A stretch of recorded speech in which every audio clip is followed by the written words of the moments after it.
Hello there, welcome back to the booth here at ProTour Dominaria. Marshall Sutcliffe. This is Simon Gertz, and it's our pleasure to bring you coverage of Limited as we round out our second draft of the tournament. We've just got one more round to go before we head into Standard, so why don't we head on down. In the feature match area, we have Pierson Laughlin playing against the O-Rat, as he is known. Did you know that that's his initials?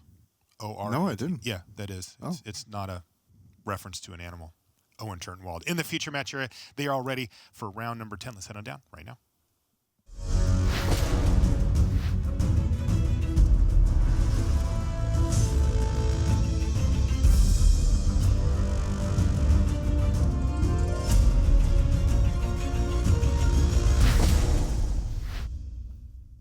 Hello and welcome back to coverage here at ProTour Dominaria. I'm Marshall Sutcliffe in the booth with Simon Gertz, and it is the last booster draft round. Limited aficionados, this is our last ride before we transition over to Standard for the rest of the event. In the feature match area, we have Pierson Laughlin.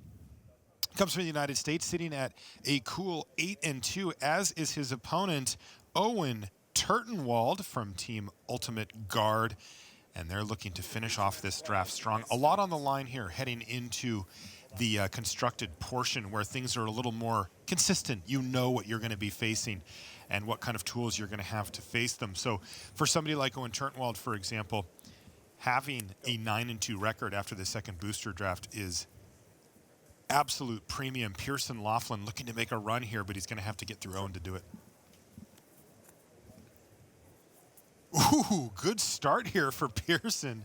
Dreadshade, the earliest, turn 3. Yeah, putting a lot of pressure on red player in particular. Oh no, and Owen is discarding to hand size. This could be a quick one. Pierson Laughlin sees an opening. 17. Knocks Owen down to 17.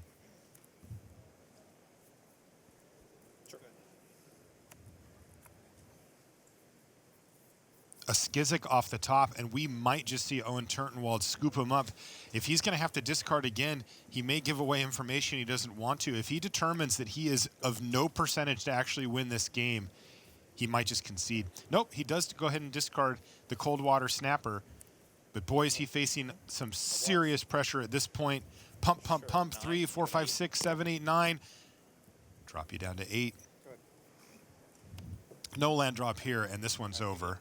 And that's going to do it. Owen Turtenwald's going to go ahead and scoop up his cards, and a lightning fast game one. A 2-land keep for Turtenwald did not turn out, and Pierson Laughlin is thinking, boy, did I just get away with one there. It's going to have to be back-to-back game wins for Turtenwald if he's going to take this thing down. Otherwise, Pierson Laughlin just has to win one of the next 2 games, so not a bad spot to be in. A quick one to kick things off, but we've got a lot more round 11 action for you right after these messages.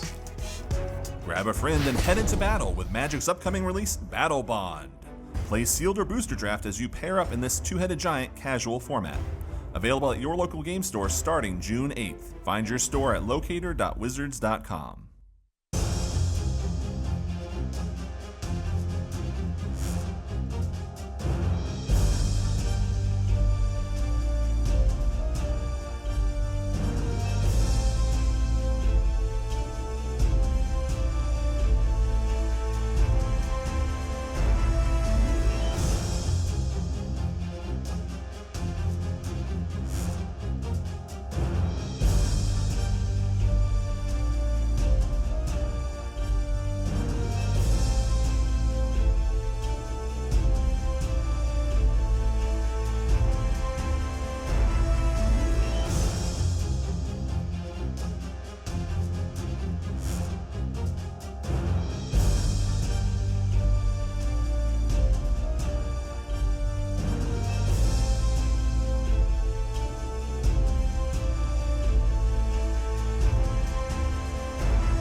HMH area here in Richmond, Virginia. I'm Marshall Sutcliffe in the booth with Simon Gertzen, and we are ready once again to resume the proceedings after a lightning quick game one in favor of Pearson Laughlin, facing down Hall of Famer Owen Turtenwald. Owen has what looks to be quite a strong deck after having a chance to look at the deck list in between games there. He's got a blue-red deck, which is a favored deck from Team Pantheon. We heard John Finkel at the draft wall with BDM saying that he thought that this was the best color pair as well, and it looks like Owen is on board. He's got some really powerful top-end cards, including 2 copies of In Bolus's Clutches in this deck. That is no joke right there. And then he has a Wizard sub-theme. I don't know if I would call it a full-on theme. He has 1 Academy Journey Mage, 1 Gitu Journey Mage, for example. But he does have 2 copies of Naban, Dean of Iteration, to help power those out. Yeah, he's not really the blue-red Wizards deck. No. In the sense that all of his creatures are wizards, but he has a pretty powerful late game. And Naban is still very scary to play against.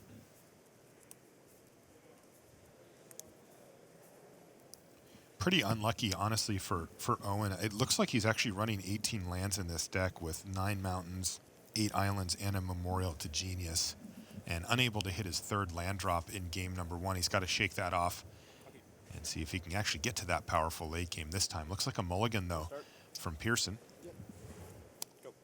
I really like running 18 lands in this format, Marshall. With Kicker, you're just rarely punished for drawing too many lands. Interesting. Sorcerer's Wand to kick things off on the other side of the battlefield for Pearson. He's running a blue-black deck, so you don't see that card very often. In fact, almost never outside of the dedicated Wizards deck, and even then it's often optional. Some people don't even play it in that. Sure. Naban sees a little bit of a brick wall on the other side of the battlefield here, though, with a Voldalian Arcanist to stop the proceedings, and it looks like a Scholar here for Owen Turtenwald to continue the curve out. So he has 2 Wizards on the battlefield, but neither of them doing much, at least as the board sits.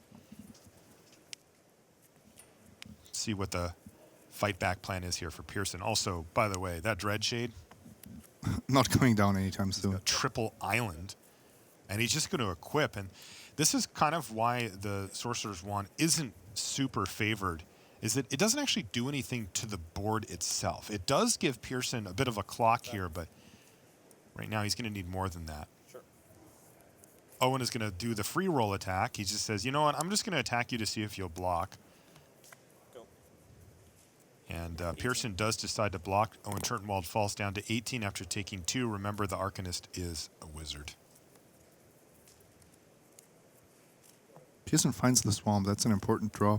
He's also holding Merfolk Trickster. So, interesting, a deck with Dreadshade and the Trickster. Yeah, that's ambitious is the nice way to say it. Greedy would be more accurate. That is a tough sell. Now, Yep. the good news is that both of those cards are still relatively good off curve. It's not like you need to play a Trickster on 2. In fact, most of the time, you wouldn't even want to. So he can take his time and build out his mana base and find those cards later and still have them affect the board. But that is a tough sell. You need things to go very well for you to be able to cast those type of cards in your deck. Usually you'll see professional players choose one or the other rather than just try to jam both.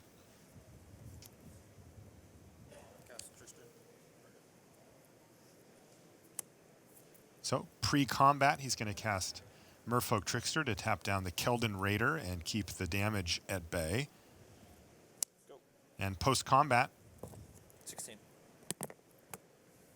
we're going to see Owen Turtenwald add Rampaging Cyclops to his battlefield, which has grown quite large, especially against some a little bit underpowered cards on the other side. The 1/3s aren't doing a whole lot against, say, the Keldon Raider. But a removal spell in hand now for Pearson with Eviscerate can help him maintain his life total, maybe kill the Keldon Raider here. Doesn't feel great to kill one of your opponent's commons. You want to have those removal spells for the bombs that might be in Owen's deck. Oh, and Owen has been patient with the Journey Mage. That's right. He's got that. Remember, he will get a double bounce trigger off of that Journey Mage thanks to Naban.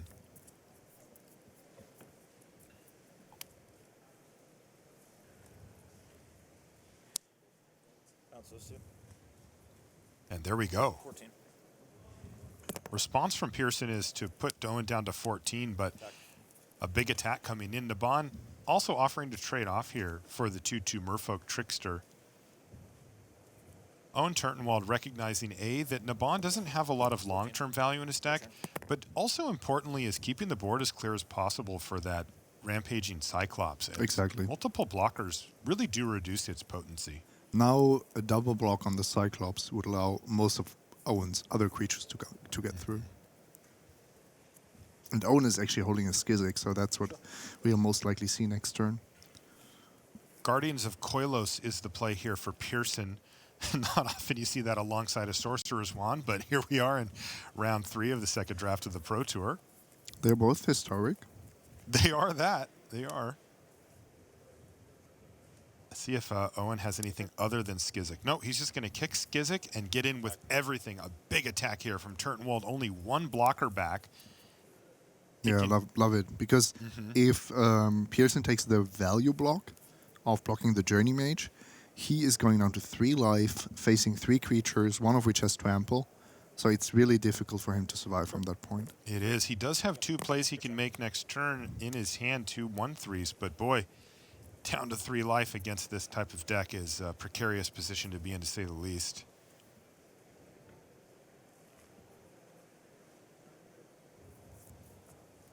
Turtenwald with a solid game plan of tempo and attacks. And still quite a lot of powerful cards in his deck. Here's a Partic Wanderer that does let him survive and would stabilize the board if Owen has nothing left. So the Wanderer has to block Skizzik because of trample. That's correct. And then a trade-off. That's still pretty good for Owen, because if it would be possible to block the other way around, then he would give Pierson another value block. Oh, he's attacking with everything. Trade and trade. Put you to 1, and I still have my Tolarian Scholar, which is lethal. Now, he knows that that's not going to be able to get through next turn because Laughlin has multiple 1/3s in his hand. And it looks like he's going to be able to play a Cabal Paladin as well as his choice of 1/3s. He's going to go for the immediate historic trigger.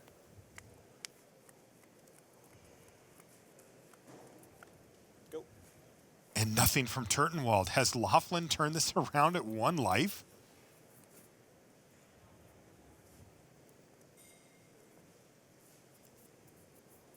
Sure, people are wondering if Turtenwald has a copy of Wizard's Lightning in his deck right now. The answer is no. Guido Journey Mage would be Yes, he does have one of those. game winning. Sure. There's the Arcanist. Owen says, sure, boy. Is this one starting to slip away? Sure. Thank you for 1. 11. Pearson doesn't Look at attack. this combo assembled. I'll take Pearson Servant. doesn't attack with Cabal Paladin. Ooh, a land off the top, and normally you'd think that's not great here, but Memorial to Genius could be what Owen needs because he does have a bit of time here. Though not a lot. Yep. And that is a big chunk of damage.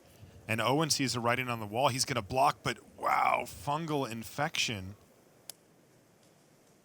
Are we going to see Befuddle? Yep. Or maybe Unwind. Mm-hmm. Or both. Funny. His hand is Befuddle and Unwind.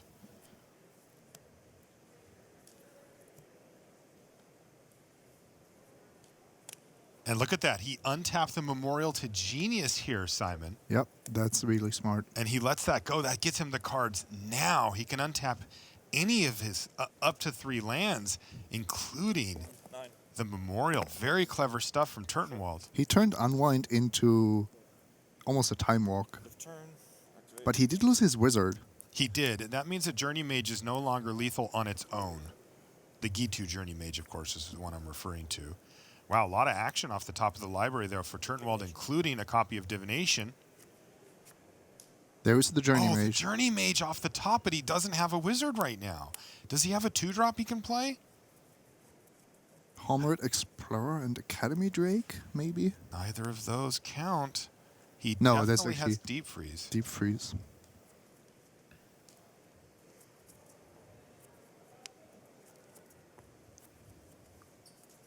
Now any other wizard is lethal. Go. 7. Turtenwald's down to 7. Looks like Laughlin may have forgotten that Voltaic Servant trigger last turn, though. Didn't matter.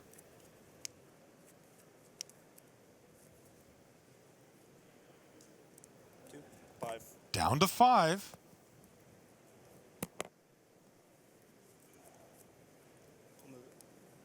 Move it. Ping you. Ping for 1. Down to 4. Go to mine step. Go to my end step. Trigger this. Respond to that. And he says, I'm going to respond to that trigger. I'll befuddle it. He's going to befuddle it. That's just a draw card. A wizard. Oh, he found it, didn't he? He found the wizard. He did. He found a Gitu Chronicler off the top, which is enough to say, Chronicler. Trigger. And nothing in hand for Pearson, Laughlin, Owen, Turtenwald, who on the coldest and slimmest of margins wins game number 2. Yet somehow he looks exactly the same as when he lost game 2, discarding a hand size, or excuse me, game 1. Whew. It's about as close as you can get. But we're going to get an exciting game 3 conclusion there. In between them.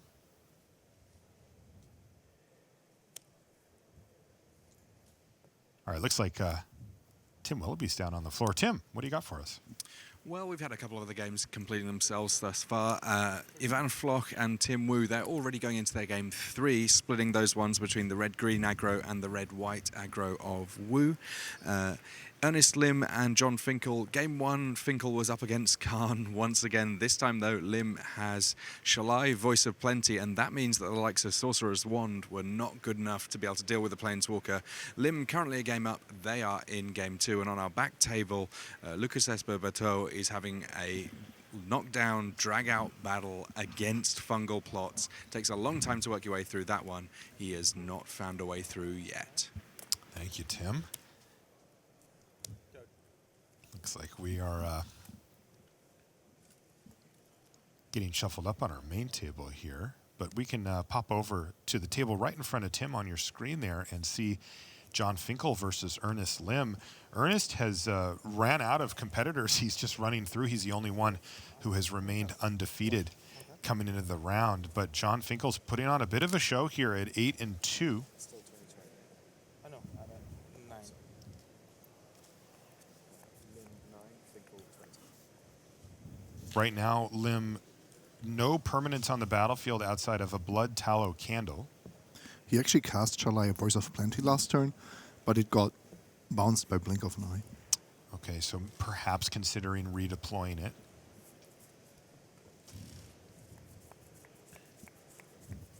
If it survives, it's one of the best blockers for this battlefield. If it dies, you're losing one of your best cards.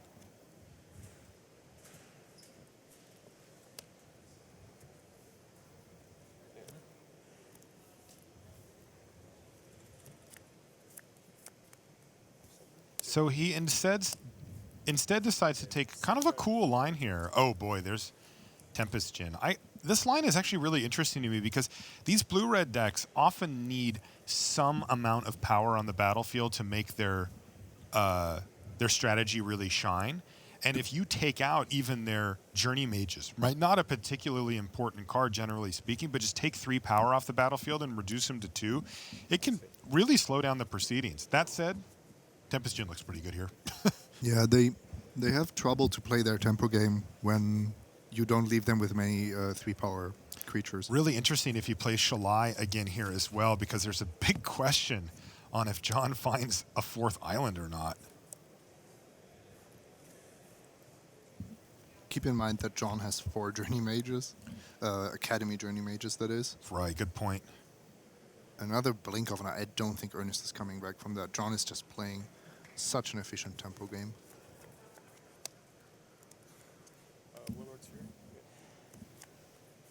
Warlord's Fury into an island. That's also really, really good.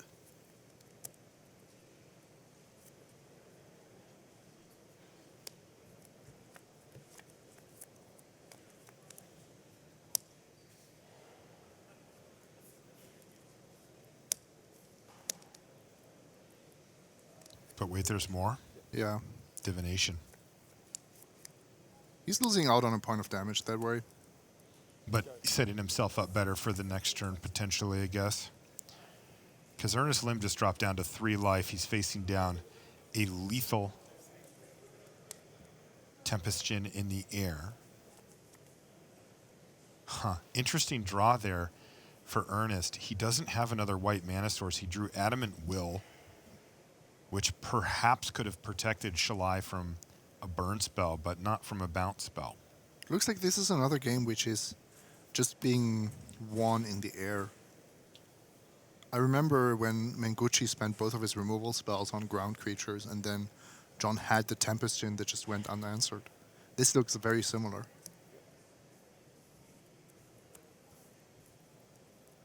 Once again, Ernest Lim for the 3rd turn in a row just cast Shalai.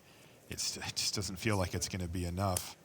Yeah, and it's not. It's Icy Manipulator. Anything to get a creature out of the way, even for a turn there, was enough. And bang. Done deal. John Finkel evens things up against our last undefeated player. That's going to bring us back up to our main table. Once again, Pierson Laughlin's playing against Owen Turtenwald. Game 1, pretty uneventful. Owen discarding a hand size after missing his 3rd land drop for a few turns, and that was that. Game 2 was really exciting. Pierson Laughlin with an unconventional game plan of using Sorcerer's Wand in kind of a non-Wizards deck to try to get Owen dead. Almost got there, too. But not quite. Owen Turtenwald did find the win, and that's why we're in game number 3 now.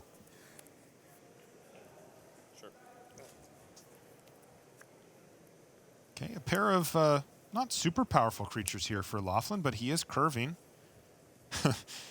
And you can see why I didn't say they were super powerful. This beast of a Tolarian Scholar has now just brick-walled Pearson's attacks, at least for the moment. 2-3 are really good stats in this format. So even though this card doesn't have any additional text, it does its job quite well. And it worked. No attacks from Laughlin. Of course, unlock some wizard synergies as well, potentially. Though Turtenwald has Keldon Raider here, and he's going to discard an Unwind. Perhaps Can be relatively sure now that there is no Syncopate in Pearson's hand, because that would have been a really good spot to cast it.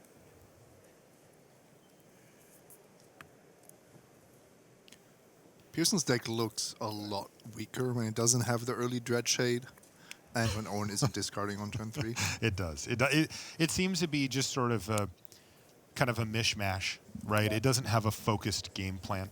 Yeah, kind of a mediocre deck, nothing spectacular. Not terrible, but not something you are super pumped about. Right. And Turtenwald unabashedly attacking here with Keldon Raider. And it looks like Pearson's going to play it post-attacks. And he's just going to line up a double block here, just trying to get rid of this Keldon Raider. It is 5 toughness that he's putting in front, so Owen would have to pick one card or the other to get rid of. And previously, Pierson didn't have that kind of double block available to him because his other 2 creatures would have died. 1, 2. Okay. Owen has a Shivan Fire here. Kick around the Trickster. Or even kicking it for good measures. So he's going to garner him a 2-for-1. Getting rid of 2 creatures and leaving himself with a superior board state. And that actually worked out well for Turtenwald in addition, because the Tolarian Scholar can attack into that Relic Runner quite cleanly. So 6 power into no profitable blocks. Not a bad spot to be for Turtenwald. Yep, he did spend one of his premium removal spells on a 2-2. So we will have to see if that makes a big difference or not. And that's the part I am curious about. Partic Wanderer is going to come down. give the what's going to get unblocked anyway. Oh, but here we go. One of Turtenwald's in Bolus's clutches. And before the card's even on his side of the battlefield, he's attacking for 6. This one could be over very quickly here, as that was a huge play for Turtenwald. He's built his deck around that. Understandable. And you know what else he has? Jaya's Immolating Inferno, and he just turned it on thanks to In Bolus's clutches. That little rider text, Enchanted Permanent is legendary, means that Owen Turtenwald has locked up this game. I think he kept the Inferno in hand. Yeah, that was the last card. He might have lethal here. And that's it. 4, 4, 4. 4, 4, 4. You take 10, take 5, 6, 7, 8, 9, 10, 11. Making my creature legendary. And that's going to be game. Good game. And that does it. Owen Turtenwald advances with a handshake to 9 and 2. And boy, he is in position for yet another top 8. And he was smiling there, so he does do see that. him be quite happy with that result, or at least how this game ended.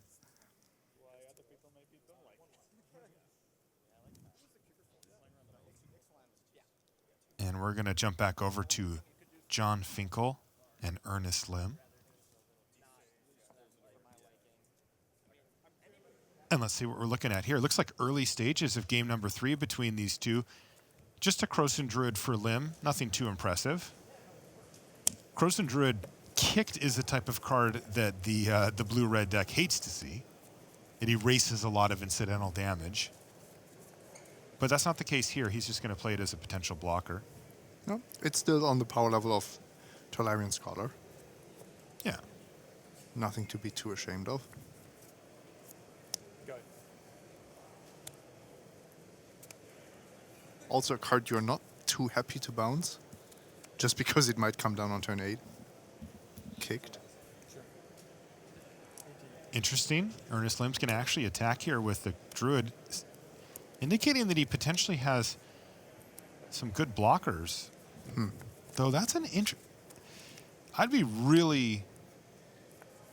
If I were in Finkel's seat, I would be really concerned about that, just because this is a situation where if Ernest doesn't have anything, he's just taking on a lot of risk. I agree.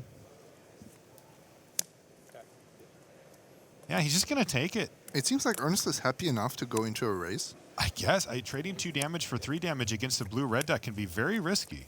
But Shanna is also quite good at racing. That's true. You pass the turn and she's a 2-2, and by the time she attacks, she might be a 3-3 or a 4-4. 7 cards? 6. 6 cards in hand for Finkel. He plays Divination, but still affects the board this turn as well.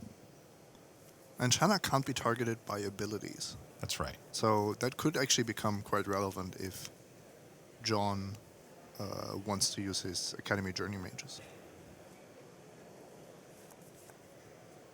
Well, Ernest Lim picking a fight with the GOAT. Let's see how it goes from there.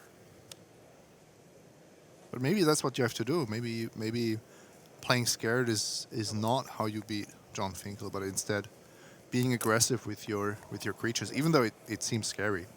Absolutely could be the right play.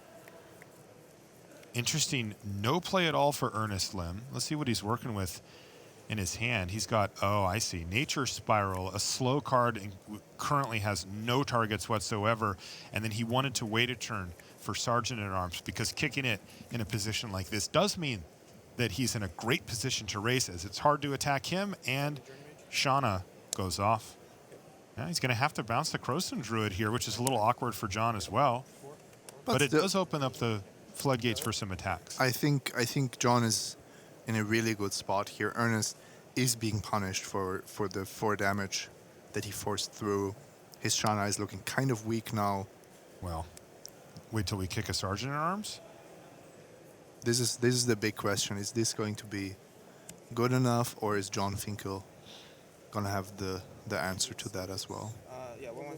And will Shana keep attacking? That's also very tempting to keep attacking with Shauna here. I would say in a sense, you're almost committed to keep attacking. Kind of, yeah. Because you have made that decision earlier. I'm wondering if there wasn't just a chance to trade off Shanna at the first moment and then just use Nature Spiral to get her back and kind of use one of your dead cards in your hand. Nope, not for Ernest Lim. He's ready to keep rumbling. He's going to attack for 4. Knock John down to 12 and pass the turn back. So, apart from the fact that John has only spells in hand, not only non-lands in hand, he is holding a Radiating Lightning. So, I would assume that that's not a main deck card, but came in from the sideboard, and that could be a complete blowout against what Ernest is holding here. Lots of blocks. Actually, not even using it here, or using it in a different way than I was anticipating. Radiating lightning for damage. Yeah, he's going to do it post blocks, but before damage. Well, maybe he was hoping that he's going to actually get Shauna here too. exactly, isn't he? and maybe he was hoping that the Sergeant would actually block the Gitu Lava Runner, because then he would have gotten the best of all worlds. Ah, you're right. That is exactly what he wanted, though it still did work out nicely for John. He swipes the board, and Ernest Lim is left to rebuild. I think the alternative would have been Radiating Lightning before combat, with Ernest's only way of keeping Shana alive, not blocking with the Sergeant and going on to a really low life total. Pretty interesting spot, but of course, great situation, great combat step for John Finkel.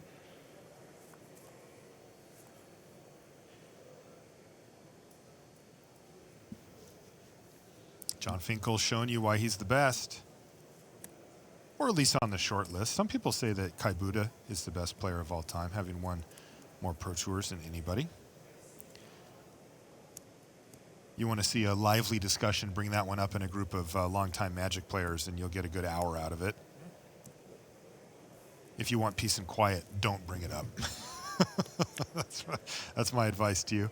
So, a good turn for Ernest Lim. He's going to play Call the Cavalry to rebuild his blockers out, and then he's going to get rid of that Nature Spiral. The problem being that tokens are really not that great against John's deck. That's right, and you can see they're already gone again, though one of them did trade off for the Gitu Journey Mage. But with the life total down to 6, and John now springs his trap, Sorcerer's Wand with 2 wizards on the battlefield, how in the heck is Ernest Lim going to get around this? Now, stage 1 is going to be alive and have enough time to kick Krosan Druid, because that'll buy him a good chunk of time. But that does not seem like a great game plan, and he needs to hit running lands to be able to do it at all, because John can just go for it. He also needs to present blockers here. He is on a 2-turn clock if John has a land, and John was already anticipating that during the draft. He said he has a good deck, a blue-red tempo deck with a lot of ways to deal early damage, but he was a little bit concerned about closing out the game. So the Sorcerer's Wand not only allows him to do that, it can also be sacrificed to Goblin Barrage, so it really adds to the reach of his deck. And we saw him leverage the power of Goblin Barrage in the first match of this draft that we saw on camera, and boy, that is a key part of his game plan. Yeah, if he had 6 mana, everything here would be much easier. Still think he's in an overwhelmingly good position. And if he can close things out before Ernest is threatening 8 mana, that would actually be perfect. Yeah, and I think he can. Ernest didn't hit his land drop last turn. On average, it's going to take 2.2 turns per land drop from here out, something around that. You'd have to get pretty lucky to hit back-to-back, and John actually has the tools to kill him before that anyway. John is now narrowing down different ways that he can force through damage and cutting off Ernest Lim from all possibility of comeback. And here we go again.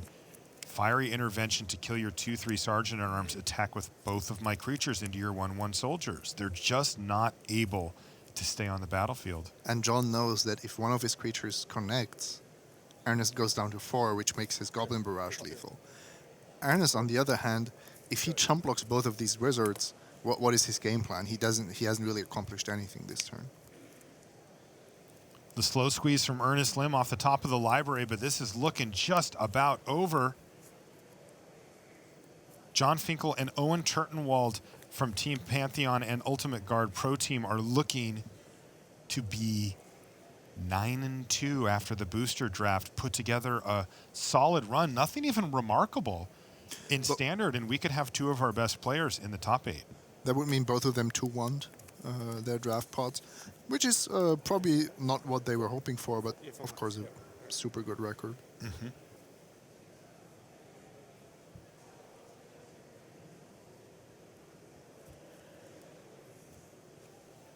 So if Ernest taps out, John knows he has the win. It's only a matter of, does Ernest maybe have an instant speed way of gaining life or stopping me from casting this Goblin Barrage? So don't be surprised if this ends very abruptly. That's right. Ernest Lim is considering casting Primordial Worm with all of his mana, and if he does, John's just going to windmill Goblin Barrage and the game's over. John is now looking around as he waits.